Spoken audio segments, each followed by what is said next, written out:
Hey, what's up? My name is Jonathan Fink, and this is my free audiobook series on YouTube. Up next, Spirits of the Gridiron, Volume 1, Chapter 24, The Storm over Waverly.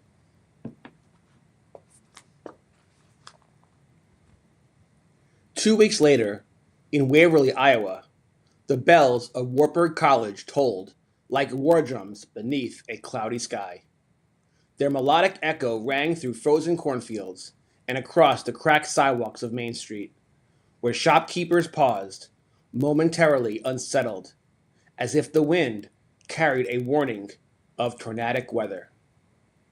The wind was cutting across the plains with a relentless fury. Flags snapped like whips above the stadium. Dead leaves scattered across the grass. The stone walls of Wartburg's weight room pulsed with raw, unspoken energy. It wasn't just the volume, though the speakers rattled with heavy bass and hard heavy metal guitar. It wasn't just the iron slamming or the grunts of linemen grinding out max reps. It was something beneath all that. Something that couldn't be measured in pounds, reps, or sweat. Something spiritual. The soul of Wartburg football was stirring. Head coach Reese Rollins had noticed it. A feeling at first, and now a certainty.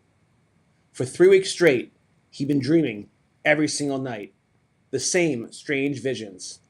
Only they weren't nightmares, not exactly.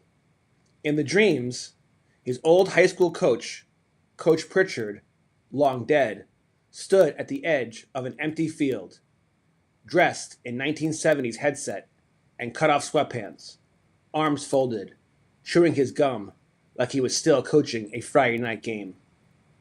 But he never spoke, just watched. Each night, the dream changed slightly. Then came the whispers. At first, barely audible. Then, unmistakable.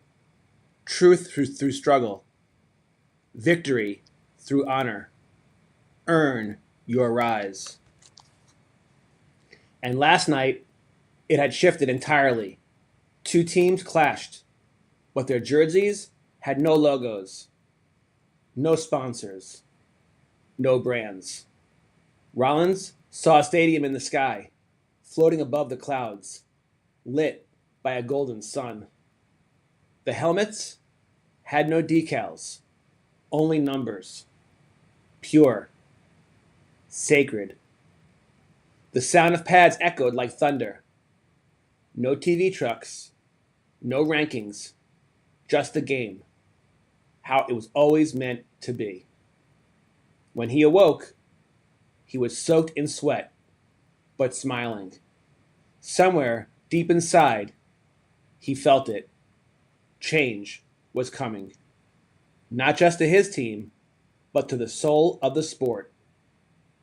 Across campus, beneath the stone spire of the Wartburg Chapel, candles flickered in their holders. And above the attic, unseen by human eyes, a silent congregation gathered.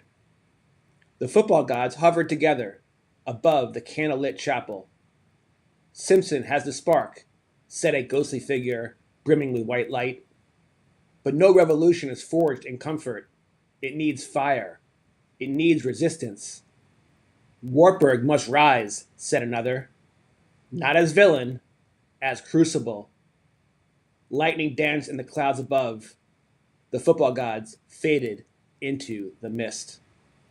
Back on the edge of the practice field, assistant coach Mike Thomas stared up at the darkened sky. He'd come out to set up the cones, but he hadn't moved. His whistle dangled around his neck. His eyes tracked the horizon. The clouds were now moving strangely, too fast, too low, too purposeful. He didn't know why, but his spine tingled. Something was coming. It felt like the calm before the storm. And somehow he knew it had something to do with Simpson College. End of chapter 24. Up next, chapter 25, the Beer Pong Council. If you enjoyed this chapter, please leave a like. If you really enjoyed this chapter, please subscribe. Thank you so much for joining me. I appreciate each and every one of you. You guys take care.